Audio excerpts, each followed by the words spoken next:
DD किसान, बदलते भारत की शान।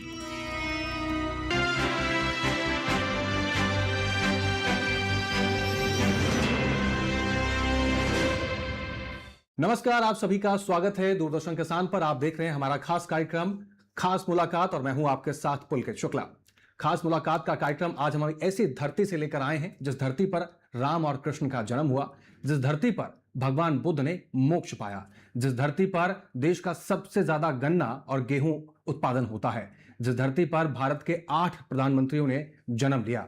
इसी धरती को लगातार निर्बाध बिजली प्रदान कर रहे हैं प्रदेश के ऊर्जा राज्य मंत्री डॉक्टर सोमेंद्र तोमर। सर, आपका बहुत स्वागत है कार्यक्रम खास मुलाकात में। धन्यवाद सर, डीडी किसान एक कार्यक्रम लेकर आया है खास मुलाकात। इसमें हम लगातार सरकार द्वारा जो प्रयास किए जा रहे हैं कृषि क्षेत्र के किसानों के लिए कार्यक्रम लेकर आते हैं। आप ऊर्जा क्षेत्र से आते हैं, ऊर्जा क्षेत्र आपका विभाग रहा है। जिस तरीके से ऊर्जा के बिना आज पूरे देश में कुछ भी संभव नहीं है, उसी प्रकार किसान जो अन्न उगाता है वो भी हमारे देश के कई लोगों को ऊर्जा प्रदान करता है। ऊर्जा की अगर हम बात करें तो ऊर्जा क्षेत्र कैसे कृषि क्षेत्र को और कृषि क्षेत्र से जुड़े हुए लोगों को आगे बढ़ाने में मदद काम कर रहा है? देखिए, मैं सबसे पहले तो आपका धन्यवाद करना चाहूँगा।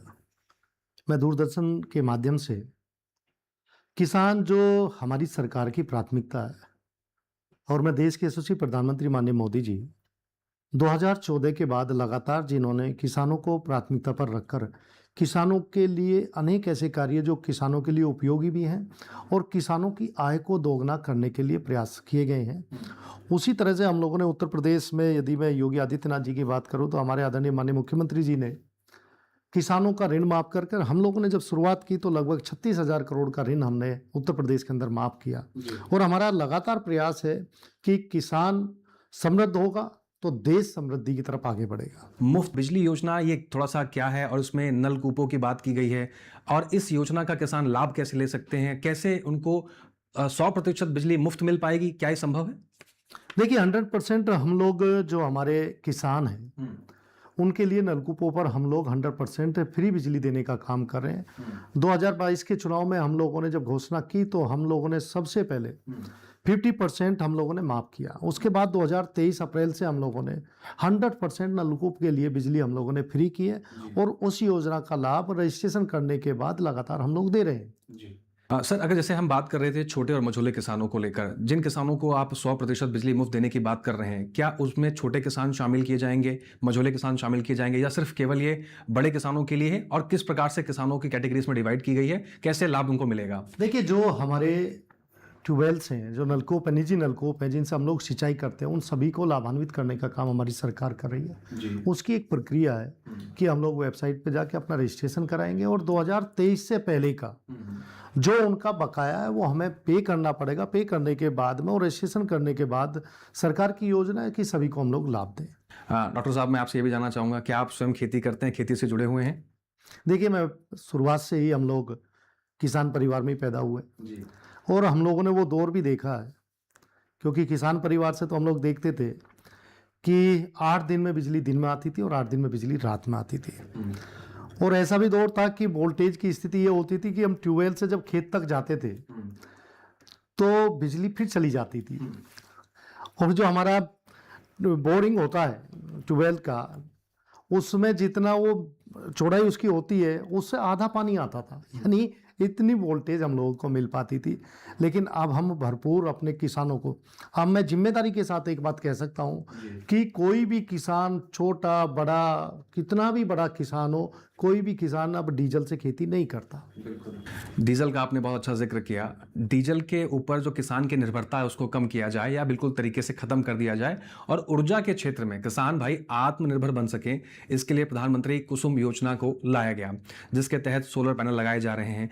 उत्तर प्रदेश में अब तक इस योजना के अंतर्गत कितना काम हुआ है, किस प्रकार से उत्तर प्रदेश के किसान अब तक पीएम कुसुम योजना से लाभान्वित हो चुके हैं और ऊर्जा विभाग का इसमें क्या काम रहा? देखिए, माननीय प्रधानमंत्री जी की बड़ी महत्वाकांक्षी योजना है और पीएम कुसुम योजना के माध्यम से हम लोग सिर्फ अपने किसानों को वो बिजली का सिर्फ अपनी आपूर्ति नहीं, हम लोग वो बिजली उत्पादन भी करें, जितनी खपत कर सकते हैं वो खपत करें। उसके बाद जो एक्स्ट्रा बिजली बचेगी उस बिजली को वो एक अपनी आमदनी के रूप में भी ले सकते हैं। और फिर पीएम कुसुम योजना के माध्यम से हम लोगों ने 40% से 90% तक सब्सिडी देने का काम किया है और बड़ा इसका आकर्षण भी है। और उत्तर प्रदेश में मैं कह सकता हूं कि बड़ी तेज़ी के साथ हम लोग उत्तर प्रदेश में इसका प्रचार प्रसार भी चल रहा है और हम लोग अच्छी स्थिति में उत्तर प्रदेश में हैं। हाँ, मान लीजिए कोई किसान भाई है जिसके पास कोई नया कनेक्शन लेने के लिए आवेदन करता है और कनेक्शन कितने प्रकार के हैं, जैसे मान लीजिए कोई एग्रीकल्चर पर्सपेक्टिव के लिए सिर्फ कनेक्शन लेना चाहता है या अपने घर के लिए डोमेस्टिक यूज़ के लिए कनेक्शन लेना चाहता है, इसमें कोई भेद होता है जब कनेक्शन दिया जाता है? और अगर कोई किसान एग्रीकल्चर पर्सपेक्टिव से या सिंचाई के प्रारूप से ही सिर्फ कनेक्शन लेना चाहता है तो क्या उसके लिए कोई सब्सिडी का प्रावधान भी किया गया है आपके विभाग द्वारा? देखिए, हम लोगों ने सभी फीडर्स अलग किए हैं। जो खेती के लिए उनके फीडर अलग हैं और जो हम अपने घरेलू यूज के लिए या कॉमर्शियल है सबके फीडर अलग किए गए हैं और उसके पीछे हम लोगों की सोच भी यही है। जैसे मैंने कहा कि 10 घंटे हम लोग दिन में बिजली दे रहे और मैं मानता हूं कि 10 घंटे बिजली पर्याप्त है। बाकी बुंदेलखंड में यदि हम लोग बात करें तो बुंदेलखंड में जरूर हम लोगों ने जहां जैसी आवश्यकता हो उसके अनुसार वहां पर समय को भी बढ़ाया है। और जिस तरह से सब्सिडीज की बात की जा रही है, चाहे 100% बिजली की बात करें नलकूप योजना के तहत जहां पर सब्सिडी दी जा रही है किसानों को, आपको लगता है कि ऑलरेडी उत्तर प्रदेश के अंदर रियायती दरों पर बिजली दी जा रही है, उसके बाद 100% जो बिजली मुफ्त किसानों को दी जाएगी, उस पर सरकार पर क्या बोझ नहीं पड़ेगा? सरकार का जो फाइनेंशियल खाता है वो नुकसान में आपको नहीं जाता हुआ दिखाई देगा इससे? क्योंकि कई बार हमें देखने को मिलता है कि कई योजनाओं के अंतर्गत ये कहा जाता है कि फ्री की चीज़ें नहीं मिलनी चाहिए या बिल्कुल मुफ्त नहीं करना चाहिए। देखिए, 100% बोझ हमारे ऊपर पड़ेगा, सरकार पर उसका बोझ पड़ेगा, लेकिन सरकार जनहित के लिए होती है। हम लोग के भले के लिए काम करते हैं और सरकार का उद्देश्य भी यही है कि हम लोग जन उपयोगी काम करें, जन उपयोगी योजनाएं लेकर आएं और ये भी प्रयास रहता है कि सरकार उसी तरह से अपने खजाने को, क्योंकि किसान हमारी प्राथमिकता पर और किसान हमारी आमदनी का जरिया नहीं है कि हम किसान से कुछ वसूलें। हम किसान पर जो खर्च करते हैं, हम ये मानते हैं कि हमारा किसान मजबूत होगा, समृद्ध होगा तो हमारा देश उसी तरह से आर्थिक रूप से समृद्ध होगा। अभी हम देख रहे हैं कि उत्तर प्रदेश के अंदर उत्तर प्रदेश का जो किसान है उसकी जागरूकता की वजह से, उसके उत्पादन की क्षमता की वजह से उत्तर प्रदेश इथेनॉल उत्पादन में बहुत तेजी से आगे बढ़ रहा है और देश भर के अग्रणी राज्यों में से एक राज्य है उत्तर प्रदेश। इसमें गन्ना उत्पादनों की जो किसानों की जो सजगता है वो बहुत महत्वपूर्ण है। साथ ही साथ इथेनॉल उत्पादन में जो इंडस्ट्रीज लगाई गई हैं उनके द्वारा जो बिजली खपत की जाती है, उनको जो बिजली प्रोवाइड की जाती है, जिसकी वजह से ये संभव हो पाया है। इसको आप कैसे देखते हैं? देखिए, हम लोग जब गन्ने की बात करें और गन्ने के लिए जब हम पश्चिम की बात करते हैं तो गन्ने की बेल्ट के रूप में इसे देखा जाता है।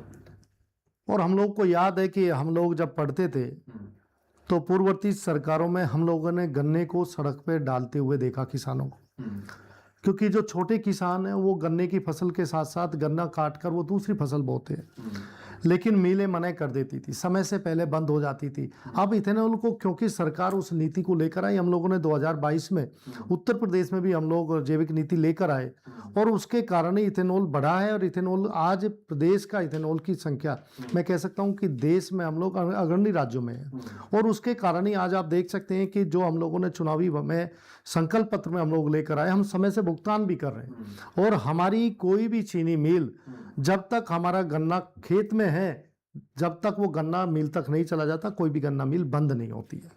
और रही बात उसकी इथेनॉल की खपत के लिए जो बिजली की सप्लाई की बात है, पर्याप्त बिजली की सप्लाई हम लोग जितनी आवश्यकता हो उसके अनुसार उन्हें हम लोग 24 घंटे बिजली वहां पर दे रहे हैं। डॉक्टर साहब, अभी आपने देखा, जैसे आपने कहा कि 24 घंटे हम बिजली उन तक पहुंचाने की प्रयास कर रहे हैं और उसमें आप लगातार कारगर भी हो रहे हैं। उत्तर प्रदेश सरकार द्वारा, बिजली विभाग द्वारा लगातार सरकार और प्रदेश की जनता है उनकी जो मांग है उनको पूरा करने के लिए सरकार लगातार प्रयासरत है। अभी तक हमने देखा कि कितने बदलाव सरकार द्वारा किए गए हैं बिजली विभाग द्वारा, और चाहे किसान की बात हो, चाहे आम जनमानस की मांग हो, चाहे इंडस्ट्रीज की बात हो, बिजली की जो मांग है उसको पूरा करने में लगातार सरकार प्रयासरत है और साबित भी कर रही है। यहाँ पर तो क्या एक छोटे से ब्रेक के उस पार कुछ और सवालों के जवाब अपने हम डॉक्टर सुमित तोमर जी से जानते हुए आगे बढ़ेंगे कार्यक्रम में। लेते हैं छोटा सा ब्रेक।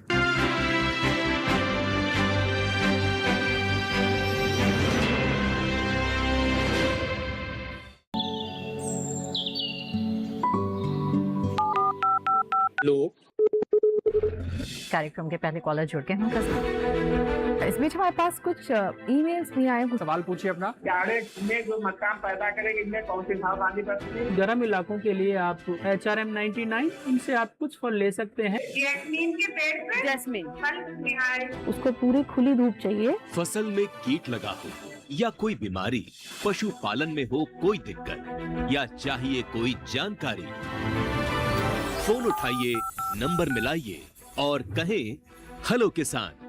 सोमवार, बुधवार और शुक्रवार शाम 6 से 7 बजे सिर्फ DD किसान पर।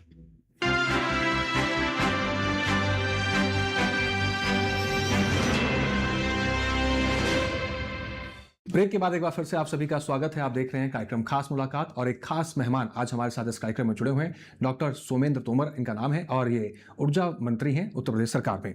सर, चर्चा को आगे बढ़ाते हैं और हमने देखा कि इस बार का बजट पेश हुआ उत्तर प्रदेश में। वित्त मंत्री सुरेश खन्ना जी ने इस बजट भी पेश किया और बजट में करीब जो बजट का राशि रही वो हमारे जो पड़ोसी मुल्क हैं कुछ उस मुल्कों से 1.5 गुना ज़्यादा उत्तर प्रदेश का केवल बजट पेश किया गया। इस बजट को आप कैसे देखते हैं और इस बजट में जो राशि दी गई है करीब करीब इस 9.12 लाख करोड़ का जो बजट लाया गया है, इसमें बिजली विभाग को क्या परिवर्तन होता हुआ दिखाई देगा? और दूसरा, इस पूरे बजट में और बिजली विभाग के साथ कृषि क्षेत्र में आने वाले समय में क्या बदलाव देखने को मिलेगा? देखिए, ये उत्तर प्रदेश के लिए बड़े गौरव का क्षण है। हम लोग एक बहुत बड़ा बजट लेकर आए हैं और उस बजट में हम लोग उत्तर प्रदेश के सम्मानित नागरिकों के लिए उसी सोच के साथ, उसी विजन के साथ हम लोग कि उत्तर प्रदेश को हम लोग जो माननीय मुख्यमंत्री जी $1 ट्रिलियन की हम इकोनॉमी लेकर चले हैं, उसी की दिशा में बढ़ता हुआ ये बजट है। जब देश के यशस्वी प्रधानमंत्री माननीय मोदी जी 2047 देश को विकसित करना है, हमारा भारत विकसित बने, तो उसी के साथ उत्तर प्रदेश विकसित हो तो देश विकसित होगा, उसी सोच के साथ हम लोग आगे बढ़े हैं। और जब मैं ऊर्जा विभाग की बात करूं तो लगभग 65,000 करोड़ के करीब बजट और एक बड़ा बजट मैं कह सकता हूं कि जो महत्वपूर्ण विभाग हैं उनमें इस बजट में एक महत्वपूर्ण हिस्सा बिजली विभाग को, ऊर्जा विभाग को दिया गया। और इसी सोच के साथ कि माननीय मुख्यमंत्री जी का स्पष्ट मत है और उनका कहना है कि हम लोग 24 घंटे बिजली अपने प्रदेश के सम्मानित नागरिकों को दें। आपने विकसित भारत का जिक्र किया, इस पर भी सबकी निगाहें टिकी हुई हैं कि प्रधानमंत्री जी ने एक लक्ष्य रखा है विकसित भारत 2047 को लेकर। और चाहे केंद्र का बजट हो चाहे प्रदेश का बजट हो, इन दोनों बजटों में इस लक्ष्य को जरूर निर्धारित किया गया है और किसान की आमदनी की बात हो या किसान के विकास की बात हो, इसको भी इसमें शामिल किया गया है। जब विकसित भारत 2047 का जो लक्ष्य हम हासिल कर लेंगे, उस दौरान की अगर तस्वीर आपसे मैं समझना चाहूँ कि एक तस्वीर खींचिए, एक कल्पना कीजिए कि 2047 में हम पहुँच गए हैं और उत्तर प्रदेश के किसान को जो तस्वीर है वो कैसे देखते हैं आप?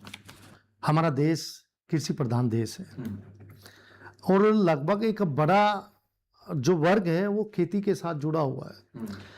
हम लोगों ने देश के यशस्वी प्रधानमंत्री माननीय मोदी जी के नेतृत्व में किसानों की आय दोगुना हो, उनकी फसल बीमा योजना से लेकर हम लोग मृदा परीक्षण से लेकर सोइल टेस्टिंग हो, उन सभी विषयों को जो किसान के लिए आवश्यक है, उन सभी विषयों को लेकर हम लोग, सरकार हमारी काम कर रही है। हमारा कृषि विभाग माननीय देश के यशस्वी प्रधानमंत्री माननीय मोदी जी के नेतृत्व में लगातार समीक्षाएं हमारे प्रदेश के माननीय मुख्यमंत्री जी के साथ जो होती हैं, उसमें प्राथमिकता यही है कि हम किसानों को समृद्ध करें।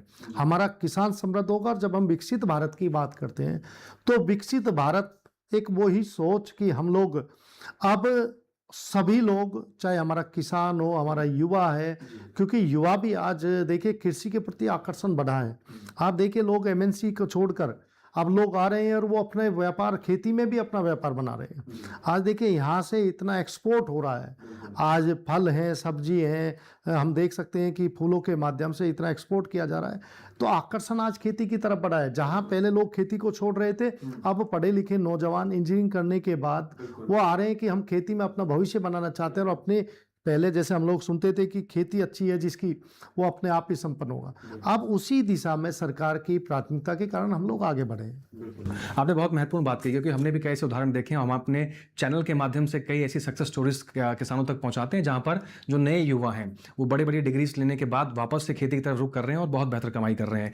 थोड़ी देर पहले आपने गन्ने की बेल्ट का जिक्र किया। जैसे पश्चिमी उत्तर प्रदेश की अगर हम बात करें तो गन्ने की बेल्ट के लिए तो ये पश्चिमी उत्तर प्रदेश प्रसिद्ध है ही, साथ ही साथ इस क्षेत्र के लिए एक नई उपलब्धि और जुड़ गई। हाल ही में आप भी उस कार्यक्रम में शामिल हुए। हमने देखा कि पश्चिमी उत्तर प्रदेश को रैपिड रेल से जोड़ा गया और ऊर्जा विभाग का इसमें सबसे बड़ा योगदान रहा। न केवल इस क्षेत्र को इससे गति मिलेगी, उत्तर प्रदेश की गति मिलेगी, साथ ही साथ कृषि के सेक्टर को भी रैपिड रेल से कितना कुछ फायदा होगा, इसके बारे में थोड़ा सा कुछ बताएंगे आप? मैं देश के यशस्वी प्रधानमंत्री माननीय मोदी जी का हृदय से धन्यवाद करूंगा। देश की पहली रैपिड ट्रेन 1857 की नगरी, जहां कोतवाल धन सिंह गुर्जर ने उस क्रांति की शुरुआत की, उस नगरी को देने का काम किया।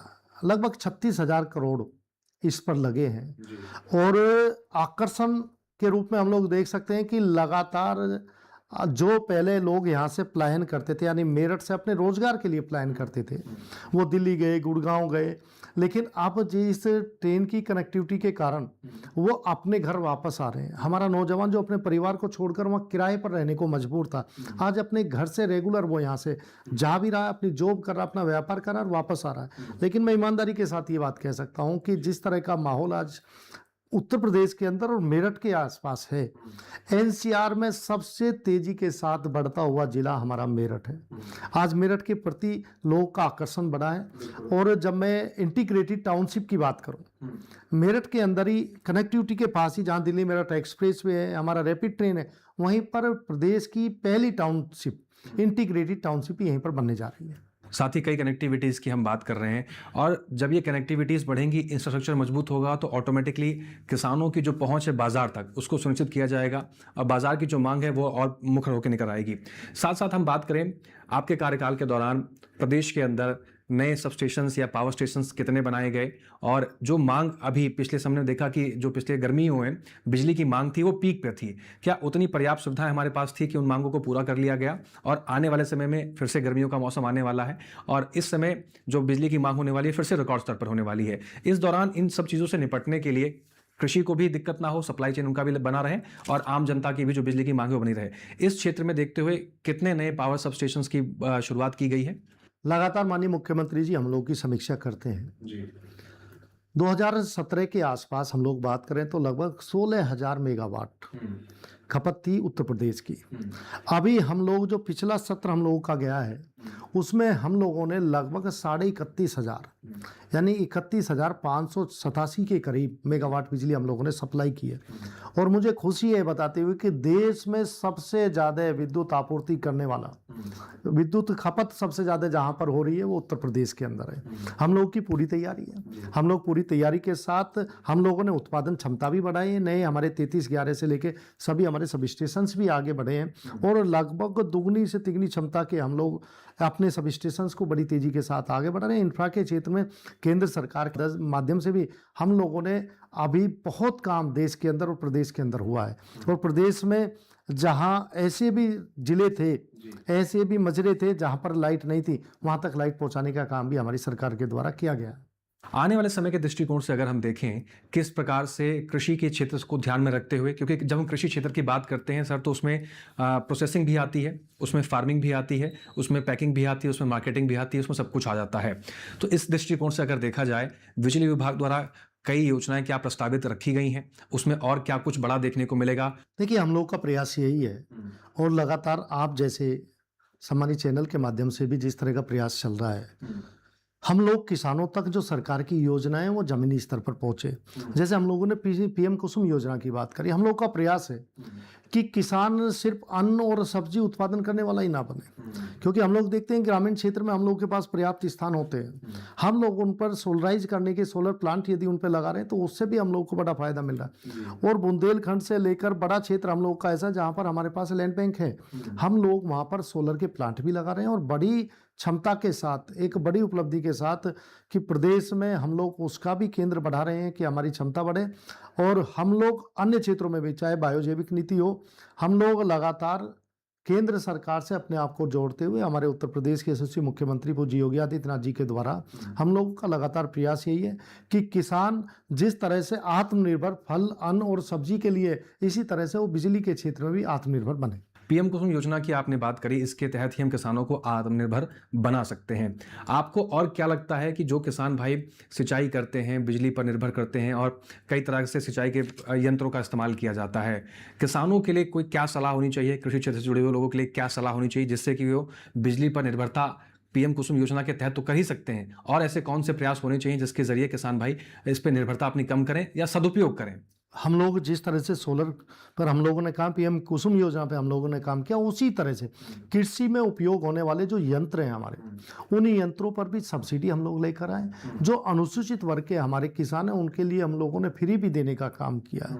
लगातार सब्सिडी के माध्यम से हम उन किसानों को भी लाभान्वित करने का काम कर रहे हैं। तो लगातार सरकार द्वारा प्रयास किए जा रहे हैं कि किसानों को उन तक जो पहुंचने वाली चीज़ें हैं, किसानों को कोई समस्या ना आए, चाहे बिजली की बात हो या उससे जुड़े हुए जो तमाम उपकरण हैं, उसकी पहुंच को भी सुनिश्चित सरकार द्वारा यहां पर करते हुए दिखाई दे रहे हैं। कुछ और महत्वपूर्ण पहलुओं को समझेंगे, रुकना होगा एक छोटे से ब्रेक के लिए। बने रहें, देखते रहें खास मुलाकात।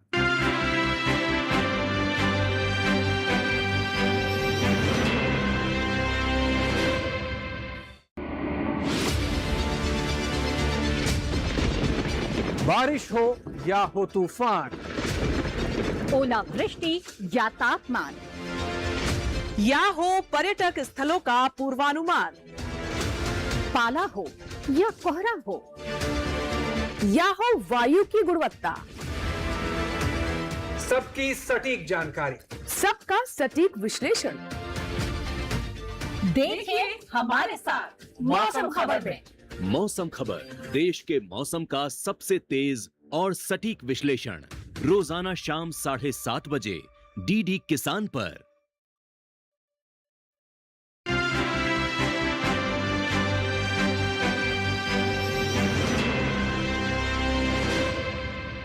ब्रेक के बाद एक बार फिर से आप सभी का स्वागत है कार्यक्रम खास मुलाकात में। चर्चा को आगे बढ़ाते हैं। हमारे साथ एक खास शख्सियत जुड़े हुए हैं कार्यक्रम में। डॉक्टर सोमेन तोमर जी हैं, ऊर्जा मंत्री हैं उत्तर प्रदेश सरकार में। सर, चर्चा को आगे बढ़ाते हैं, और जिस तरीके से आज हम बात करें तो ऊर्जा के बिना कोई भी काम संभव नहीं है, और ऊर्जा के क्षेत्र ने बहुत डेवलपमेंट किया है। लेकिन इसके साथ साथ अगर इस सिक्के के दूसरे पहलू को देखें, ऊर्जा की व्यवस्था हमारे पास है तो इसका मतलब ये भी नहीं है कि ऊर्जा का दोहन होना चाहिए।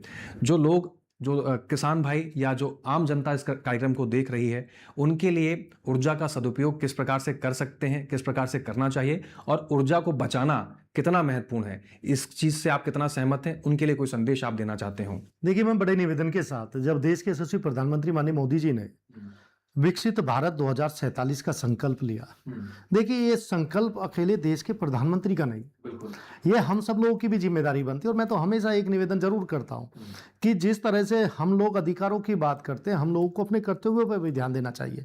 देखिए, किसी भी सरकारी संपत्ति को यदि नुकसान पहुंचता है तो आप मानकर चलिए वो सीधे सीधे आम आदमी से जुड़ा हुआ है, क्योंकि सरकारी संपत्ति, सरकारी संसाधन सब वही पब्लिक के हैं। तो हम लोग ऊर्जा इस तरह से है, जिस तरह से हम लोग पानी की आवश्यकता है, हम लोग सांस लेने के लिए वायु की आवश्यकता, उसी तरह से आप देखते हैं कि दैनिक दिनचर्या में हम लोग देखते हैं कि बिजली यदि 2 मिनट के लिए भी चली जाती है तो एक बड़ी न्यूज बनती है। आज इतने ट्वीट हो जाते हैं जैसी बिजली जाती है, इतने फोन, ट्वीट और ये सब। तो बिजली की आवश्यकता बहुत है, और बिजली हम लोग समझ भी रहे हैं। हमारे माननीय मुख्यमंत्री जी के स्पष्ट निर्देश भी हैं कि लगातार 24 घंटे हमें बिजली की सप्लाई करनी है। उसके लिए मैं इतना निवेदन जरूर करूंगा कि जहां आवश्यक नहीं है वहां हम ऊर्जा का क्षय ना करें। ऊर्जा का नुकसान नहीं होना चाहिए। कहीं हमें लग रहा है, देखिए हम लोग की जिम्मेदारी है, हम इस देश के नागरिक हैं, और इस देश के सच्चे नागरिक होने के कारण हमारी जिम्मेदारी बनती है। जैसे हम लोग देखते हैं कि कहीं पर अपना नल का यदि पानी चल रहा है तो हम लोग उसे बंद करते हैं। इसी तरह से कहीं लाइट यदि जल रही है, दिन में लाइट जल रही है तो हमें बंद करनी चाहिए। जहां कोई नहीं बैठा हुआ उसके बाद भी फैन एसी चल रहा है तो बंद करना चाहिए। और मैं मान सकता हूं कि हम लोग राष्ट्र की संपत्ति को जितना बचा देंगे, आप ये मान के चलिए कि उस विकसित भारत में हम लोगों का कहीं ना कहीं कंट्रीब्यूशन होगा। फिर किसान बेहतर उन्नति करें, किसान बेहतर खेती करे, और किसान अपने उत्पादन में लगातार बढ़ोतरी करें, इसके लिए ऊर्जा विभाग कैसे काम करेगा? देखिए, हम लोग लगातार किसानों के लिए अवेयरनेस कैंप भी चला रहे हैं। और हम लोगों के प्रयास यही है कि ऊर्जा विभाग को कि बाकी कृषि विभाग के साथ जोड़कर जहां भी हमारी आवश्यकता, जिस तरह की भी हम लोग सोलराइज करके या किसानों को उसमें आर्थिक रूप से मजबूत करने के लिए भी वो सोलर प्लांट लगा सकते हैं। कहीं हमारा सब स्टेशन है, उसके पास उनकी जगह यदि खाली है तो वहां पर प्लांट की भी व्यवस्था हम लोग करा रहे हैं। और हमारा प्रयास है कि हमारा किसान पूरी तरह से आर्थिक रूप से समृद्ध हो। जी, नलकूप योजना की अगर हम बात करें डॉक्टर साहब, नलकूप योजना का लाभ लेने के लिए किसान कहाँ संपर्क करे, क्या क्या कागजात की आवश्यकता पड़ती है, क्या इसके बारे में थोड़ी जानकारी आप दे सकते हैं? जो यूपीपीसीएल की हमारी वेबसाइट है उस पर जाकर वो रजिस्ट्रेशन भी कर सकते हैं। इसके अलावा हमारे जिला स्तर पर जो हमारे एसडीओ हैं उनके यहाँ पर भी आप जाके अप्लाई कर सकते हैं। और अप्लाई करने के बाद खसरा, खतौनी, उनका आई कार्ड और ये सारी फॉर्मेलिटी पूरी करने के बाद बड़ी एक सरलीकरण के माध्यम से हम लोग वो अप्लाई करें। और ऑनलाइन भी कर सकते हैं, कहीं कोई जाने की आवश्यकता नहीं। उस पर आप अपना जो डॉक्यूमेंट्स है वो फीड करेंगे तो वो कंप्लीट करने के बाद आपको उसका फ़ायदा मिलेगा। जी, कोई किसान भाई मान लीजिए पढ़ा लिखा नहीं है या वेबसाइट तक पहुंच सुनिश्चित नहीं कर सकता है, कोई टोल फ्री नंबर है जिसके तहत वो अपनी समस्या या अपनी जन सुनवाई आपके विभाग तक पहुंचाना चाहता है, या कोई उसको नया कनेक्शन लेना है जिसके बारे में उसको जानकारी चाहिए? 24x7 हमारी सेवा है, लगातार हमारा स्टाफ बैठा रहता है। 1912 पे आप फोन कर सकते हैं। और 1912 पे फोन करने के बाद कोई भी समस्या जो बिजली से संबंधित है, ऊर्जा विभाग से संबंधित है, चाहे वो ट्रांसफार्मर से संबंधित है, आप 1912 पे फोन कीजिए। ग्रामीण क्षेत्र में 48 घंटे और शहरी क्षेत्र में 24 घंटे ट्रांसफार्मर बदलने की जिम्मेदारी ऊर्जा विभाग की। जी, आपने कहा ग्रामीण क्षेत्रों में 48 घंटे, शहरी क्षेत्रों में 24 घंटे। क्या हम ये मान के चलें कि आने वाले समय में ये जो शहरी का 24 घंटे है और ग्रामीण का 48 घंटे है, इन ग्रामीण को हम 24 घंटे में परिवर्तित करने में सफल होंगे? 100% सरकार की योजना यही है। और मैंने कहा कि हम लोग और तेजी के साथ जितनी जल्दी सुविधाएं हमारे सम्मानित नागरिकों को मिल सकती है, हमारा प्रयास है। और बड़ी तेजी के साथ हम उस दिशा में आगे बढ़ रहे हैं। जी, डॉक्टर सोमेन तोमर जी, आपका बहुत शुक्रिया। आपने समय निकालकर डीडी किसान के साथ आपने किसानों, ऊर्जा विभाग द्वारा किए जा रहे प्रयास, कृषि क्षेत्र को आगे बढ़ाने के लिए इन तमाम चीज़ों पर अपनी बातें रखी। आपने हमारे साथ अपना समय साझा किया। आपका बहुत शुक्रिया सर, हमारे साथ जुड़ने के लिए, कार्यक्रम में शामिल होने के लिए। मैं आपके हृदय से धन्यवाद करता हूँ। और आपके माध्यम से किसानों तक ये चीज़ें पहुँचें और किसान उसका फायदा उठाएं। मेरा यही आग्रह रहेगा कि एक सच्चा किसान हमेशा राष्ट्रभक्त होता है और राष्ट्र की सेवा करने का प्रयास करता है। तो देखा आपने आज के खास मुलाकात में ऊर्जा राज्य मंत्री डॉक्टर सोमेन तोमर ने किस तरीके से बताया कि ऊर्जा विभाग कृषि के क्षेत्र के लिए लगातार प्रयासरत है। किसान की जितनी भी मांग है, चाहे वो बिजली की मांग हो या बिजली उपकरण से जुड़े हुए तमाम उपकरण हैं, उनकी मांग हो, उनको पूरा करने में लगातार प्रयासरत है। किसान भाइयों को कोई समस्या है, कोई नया कनेक्शन लेना है, तो टोल फ्री नंबर भी आपके साथ साझा किया गया है। उस नंबर पर भी आप संपर्क करके अपनी समस्याओं का निराकरण कर सकते हैं। इसके साथ ही आज के खास मुलाकात में बस इतना ही। फिर से मुलाकात होगी नए मेहमान के साथ। आप हमें दीजिए इजाजत। बने रहें डीडी किसान के साथ। नमस्कार।